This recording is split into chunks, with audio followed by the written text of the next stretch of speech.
everybody. Hey, welcome to Mission Sports TV. This is The Locker Room. I'm Dave DeRocher, and I'm joined with my good friend, Tim Busy. How you doing today, Tim? I am doing good. It's me, guys. I know I got no beard. You're probably like, who is this guy? But it's me, all right? So good 16. to be here. Looks good, though. Appreciate it. I have to say, much better. Much better? Okay, yeah, really? Yeah. You're a handsome young man, you know. That beard is looking a little shaggy. I appreciate it. There's some stuff living in that thing, you know. I mean, I just keep mine, you know, as you get older and you just need something on there. All right, note taken. Note taken. I appreciate it, my brother. So hey, we've got this next guest is just a rock star. You guys are gonna dig her, but she's our first on three different fronts. She's our first. So she's our first female athlete. She is our first soccer player, and she's Tim's first invited guest. And you're probably going to want Tim to invite more because you'll see, man. She's just really level-headed. We won't tell you the whole story, but the one thing that she touches on that really resonated with us is her core values. And she has recognized them at, I mean, gosh, high school, going off now to Stanford to play soccer, but she's recognized them at a young age. And I shared with her, a very dear friend of mine, Dr. Betty Uribe, wrote a book, #Values. And you know, recognizing those values, prioritizing them, finding your top values, and then living by them every day. The sooner you can do that, I mean, what a great purposeful life. You know, it took me a long time to recognize those. What do you have to say to that, Tim? Yeah, it's one thing to say what you value, but it's one other thing to really walk that walk and to live it. And you can see when Ryan speaks that it's helped her achieve everything that she's done so far. And that top value being living a faith-based life with Jesus Christ as her savior, and realizing that and putting him first in every situation, winning, losing, all of it. So I'm really excited for this week's episode. Yeah, you know, as she speaks, and what you were just saying is that if you're walking in it and if you're doing it, you don't have to tell people what your values are, right? Because they see them. If you have to tell people what your values are, then you're probably not living it. You know, just like smart people don't need to tell people they're smart, right? And funny people don't need to tell people they're funny. They just are. And if you're walking in your value, if you're walking in your faith, you're walking the walk, people don't ask you. They know what you're about, and they sense it. And you know, it's just it's so great when an 18-year-old person comes on and gives us wisdom, right? You know, so man, it was really cool. And do you have anything else? Tell people where we are, because we do it at the end, but we got to tell people where we are. We're getting a lot of people joining up. It's great, but we want you to know where to find us. Yes, Mission Sports Network. Follow us on YouTube. Make sure you subscribe to our channel. Check us out on Instagram and Facebook as well. And you guys, we want to hear from you. We want to have these conversations. We're building this community. We're all on our own paths. And when we intersect, we're trying to build each other up and lift each other up. So that's the goal around here. So please reach out. We want to hear from you, and we'll get back to you as well. Yep. Hey, coming up is a little clip about our camps that we're going to be launching here as soon as we are allowed to do so in the communities. And we'll take a short break, and then we'll be back with Ryan Campbell, our rock star soccer player. Be right back.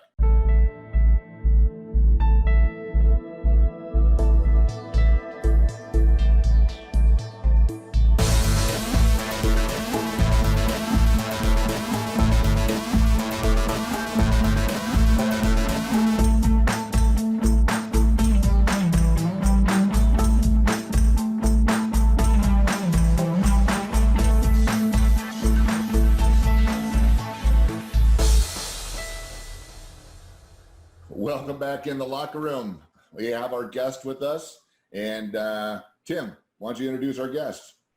All right. Hailing from JSerra High School, she's a 5-star recruit.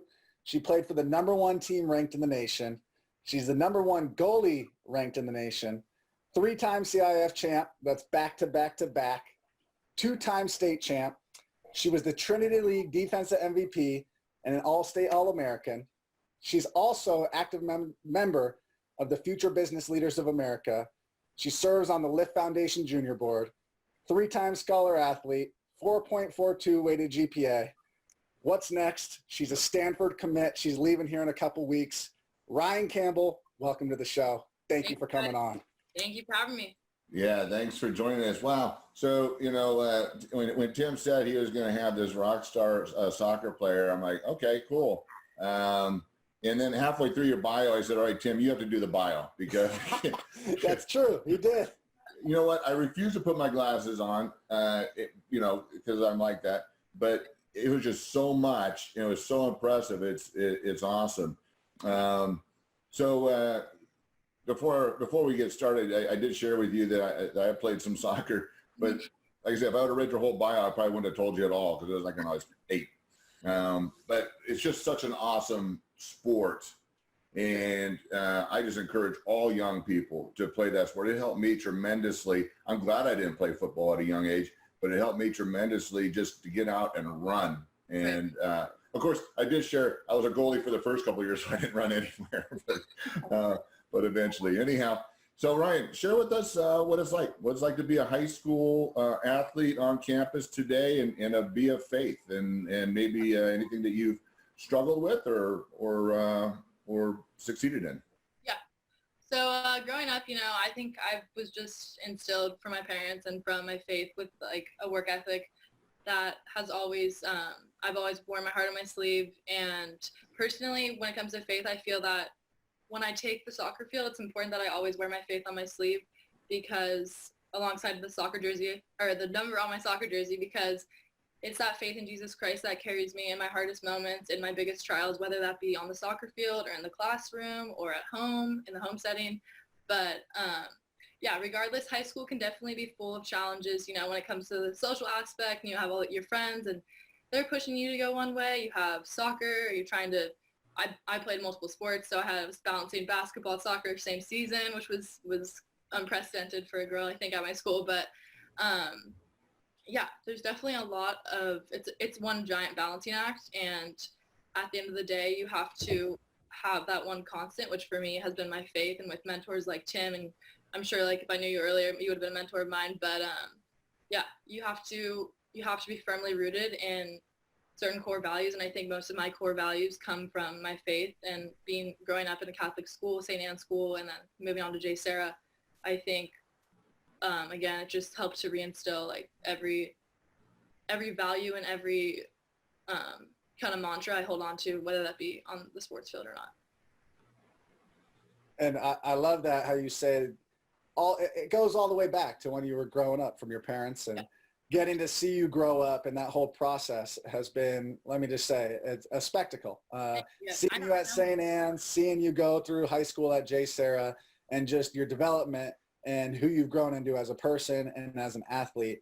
And it's just always, you just keep growing and growing in every single area. So it's been fun to watch, and just, I always say you inspire me. You really do, Ryan. Well, likewise. Yes. Take us through the being on a team sport like soccer, and the faith just in your team. I mean, going to a Catholic school like JSerra, it's different than a public school, right? Yeah. How has the faith aspect played a role in your team? Yeah, for sure. So I think our team being the powerhouse that it was for the past 4 years, it's a lot. We won a lot of championships, we racked in a lot of titles, whatever you want to say, however you want to slice it. But I think for me, at the end of the day, as a leader, as on the team, and as a goalie, you're just in a different bracket of your own. You're expected to, you see the whole field, you're expected to line everyone up, or to everyone around, and you're kind of just, you're like that big sister looking out for everyone from the behind. So I think, but with the notoriety our team got, I think it's important that I use the word stewardship, in that you can be a stewardship of affluence, or you can be a stewardship of influence. And at JSerra, you're expected to have those Catholic values and just promote those. And I can tell you, some of my teammates didn't. Some of my teammates went out and partied. Some of them, spent their time doing other things that didn't serve them well. But I tried as best I could. Of course, I've messed up. I'm not perfect, but I tried. I mean, all eyes are on me. All eyes are on my teammates. So we had to set the bar. And, you know, I believe essentially that leadership and stewardship go hand in hand, because if you're a leader in any area, business, politics, soccer, sports, whatever you want to call it, you know, in any area, you don't own it. You don't own those titles. You are a steward for it, and you have to use your platform as an elevated team or individual to promote the message and speak up for those who don't have a lot of a voice as you do. Sorry, I don't know why I'm like struggling, but yeah, anyways, it's not like, I don't see it as like I own all these. I think we worked for it and we earned it, but we also have to give that glory back to God, because he's the one that gave us these gifts to go ahead and do that and to inspire others. So yeah. Absolutely. You know, I'm listening to you speak, and I'm hearing so many things that yeah, we try to touch on, you know, but being a part of a team that has so much success, you know, it's easy to look at a team that is losing all the time and point out all their faults. Right. You know, the guys throwing their helmet, or, you know, or just with a poor attitude. It's equally as important to look at a team that wins all the time, and how are they acting? Are they winning with grace? Yeah. You know, because you can still lose with grace, but you can also win poorly. Yeah. And so, you know, it's nice to hear you speak so humbly, and wondering if there were times that, you know, you guys or gals got a little full of yourself, you know, and had to reel it in a little bit, because sometimes you see that, and then all of a sudden you start losing, and you don't know what that's about, and just teams fall apart. Yeah. Have you encountered any of that kind of thing, and what did you do to help right the ship, or whatever the case may be? Yeah, sure. I mean, I don't know if we were following Max Cripps this year, but it was a pretty bumpy ride for sure. The past 3 years compared to the senior year was definitely challenging, but we literally played probably the maximum amount of games. We made it to the state final and still lost. We made it to the CIF final, we lost, or semifinal, we lost, and we lost like the league title. So there was a lot of losing this year, but I think there was also, you have to see it as there was a ton of growth, and there was a ton of times where I would give up a goal last, like 2 minutes of the game, and I'd be like, well, this sucks. But those are the moments that you learn things like perseverance, like picking your teammates up. And there was definitely girls on my team that were negative and that would start yelling at each other and getting all, you know what. But it's important that as a Catholic school, as a collective group, that we stuck to the values we had, win or lose, because like you said, there are sore losers out there. And because we have had so much success, it's important that we give that credit to other teams that beat us fair and square. So yeah, 100%. It's all about humility, whether you win or lose, for me, at least. Well, and that's important too. When you lose, you know, how many times you hear a player, even sometimes a coach, blame a referee's call. Well, you know what, man, if you lost a game on one call, then there was a lot of other things going on as well if you lost that game. So, yeah, like you said, just own it. Own it. And what can we learn to be better the next game? Right? And not let those things happen that caused us to lose, if it's in your power. Sometimes you just come across a better team. You know? So, you know, exactly, yeah. And I went to a lot of those games this year, and it was cool to see when you guys did win, and when you guys did lose. I mean, you guys still came together as a team. You did pick each other up, and like you said, that's where you gain that perspective and that growth in those uncomfortable situations. And to see you guys win or lose, come together and pick each other up off the ground and have that sisterhood, that was cool to see. That's what it's all about, and that's what I get the most out of, is like all the relationships I've formed with them and my teammates, and that's gonna last longer than 4 years of high school will. So, you know, it's all about the relationships and the memories from here on out. So yeah. Right. Well, high school chapter, it's coming to a close right now, which is just outrageous to even thinking about you all the way back to St. Anne's School and middle school, and now you're going to Stanford. Yep. We couldn't be more proud of you. We're so stoked for you. What are you looking forward to going there and carrying this same value, and as you go to this next chapter into college? Yeah, sure.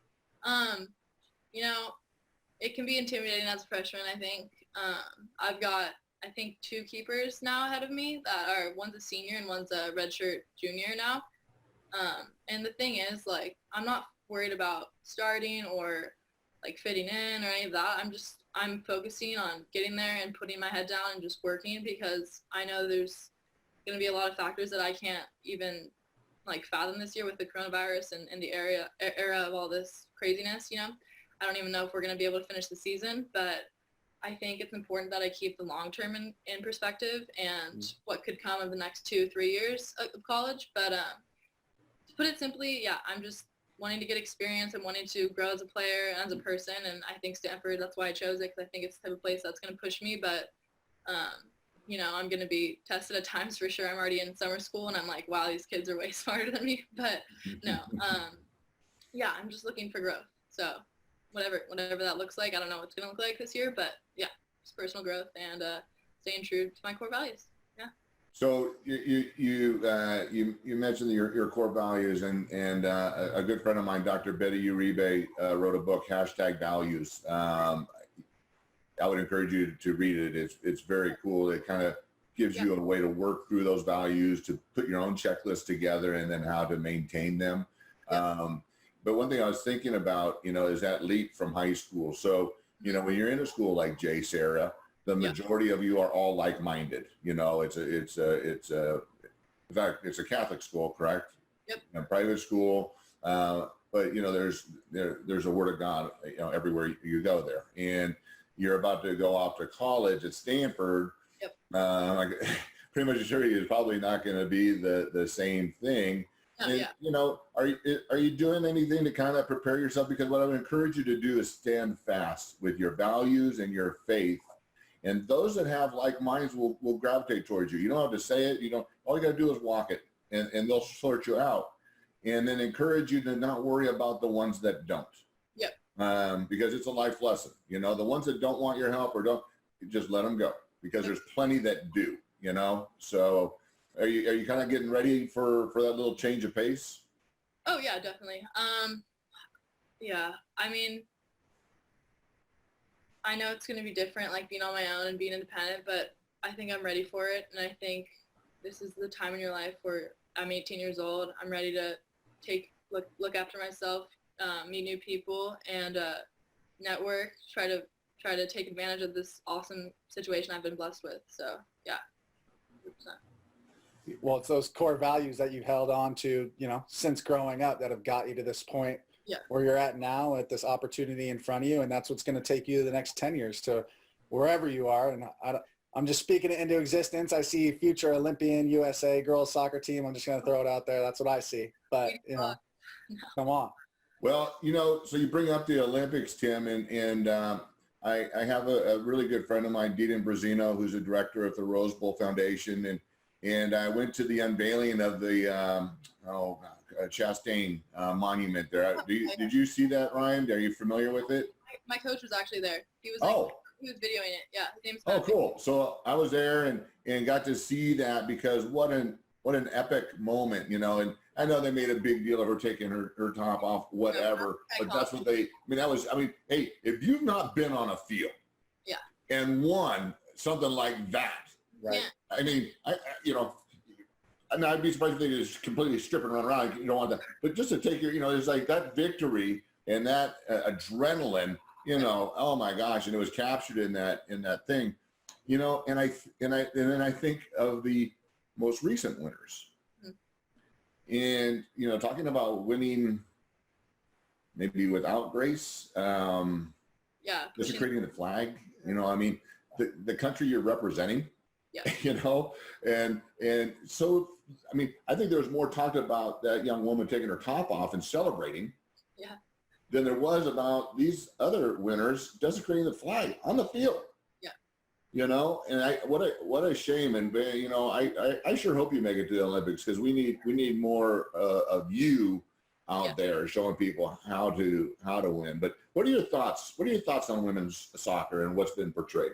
Yeah, I don't think you're referring to the whole equal pay thing, but I know what you're referring to. I think that when you're on that platform, you can either get carried away and kind of lose your sense of control with all that power and notoriety that comes with winning a World Cup championship, which is awesome. But like Brandon Chastain, that's completely okay with me. I think that's like an iconic moment. And, you have to celebrate, and celebrating's awesome. And women should be able to celebrate like a man. She should be able to take her top off and That's parade right. around if she wants to, and wave that American flag. But yeah, I agree. I don't think desecrating the American flag is ever the answer, because at the end of the day, you're wearing the crest, you're representing USA, and you shouldn't deny that or blaspheme that for any reason, whatever that personal reason may be. I think you gotta stand true in your faith, and you gotta say thank you, God, for all these blessings. Thank you for this trophy, because at the end of the day, any championship, any trophy, any honor you receive, it's no greater than the spot waiting up for you in heaven at the heavenly banquet table. So I think people have to promote that, and we do need more people that are going to not be afraid to speak out like that, because these women, they won a World Cup. There's microphones in their face. They're on the big floaty, or what are they called? Floater parades? Yep. I don't know. But they could easily be talking about faith and inspiring young girls to be strong in their faith and to carry that with them on their soccer journey or whatever journey it is, academic, artistic. But yeah, I definitely think we need more people that are going to spread positive messages of love and charity and faith, rather than talk about what we don't have right now in the country. So that's the big thing is using that sphere of influence and your platform, like you said. I mean, we all have a time right now. We're here in 2020. We all have a place. We all happen to be in Southern California, and we all have a position. And how we use that time, place, and position is solely on us. And like you said, can't be scared to speak up on the values and what we really believe in. And you have a sphere of influence of people you're either guiding in the right direction or the wrong direction. So it's important. And yeah, excited to have a great woman like you leading the way, and going to Stanford at a place up north like that. We know great things are to come. So. Thank you. Yeah. Okay. Well, so we're getting towards the end here. Do you have any insight for young women? So, and I was going to lead off with this, but because I'm old and I've had concussions, everyone's tired of hearing me say that, but it's true, that I was going to lead off with. So last episode, we had our first basketball player, our first non-football person. Okay. So now we have not only soccer, but our first female athlete. Yeah. Yeah. So welcome. That's awesome, man.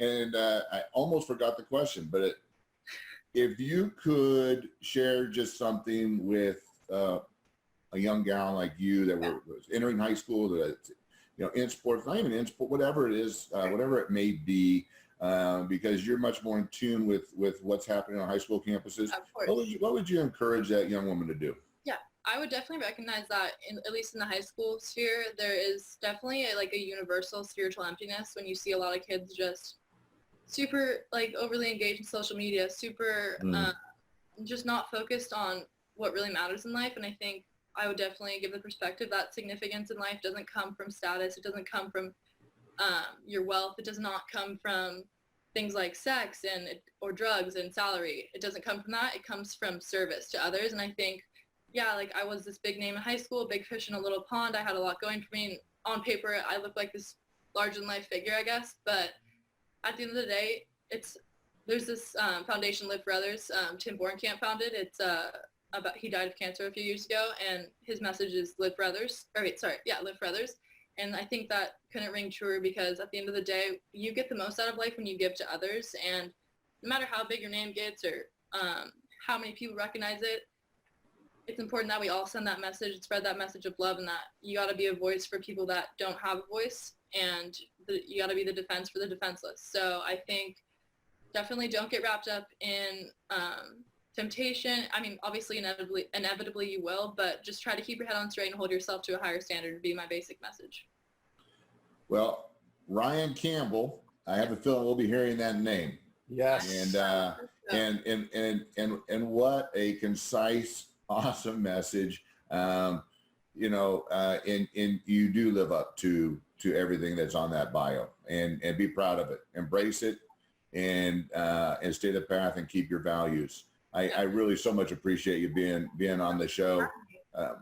So this is where Tim tells everybody where they can find us, and if you want people to find you, share it. If you don't want anyone to find you, don't. So Tim, tell everybody where we are and how to find our YouTube channel, please. Okay. Yeah, we're on Mission Sports TV. Subscribe to our channel, Facebook as well, and Instagram. Yeah, so Yeah, please. We'll definitely post the episode. Rye, you shoot it out to your people. And yeah, everyone needs to hear this message. Rye, I don't think you could have hit it on the head more. I hope I didn't go on too many tangents. No, you crushed it. You absolutely knocked it out. And it's such an important message for people who are sports related, non-sports related, and at every age, whether, I mean, they're going from middle school to high school or high school to college. I think everyone can learn something. So thank you for coming on. Hey, Ryan, I'm going to share one more thing with you, that you are also a first guest of Tim's. Oh. Yes. So, you know, and he was keeping it. I go, Tim, you know, invite some people on this, and he's keeping it close to the vest, and so now he has to bring more people on if they're anything close to what you were able to do and convey and the message you brought. And you're a rock star, and we wish you the best. Thank you. Hope I can set the bar high for it. Well, you've done it, young lady. All right. Hey, thanks for joining us in the locker room. Be good teammates.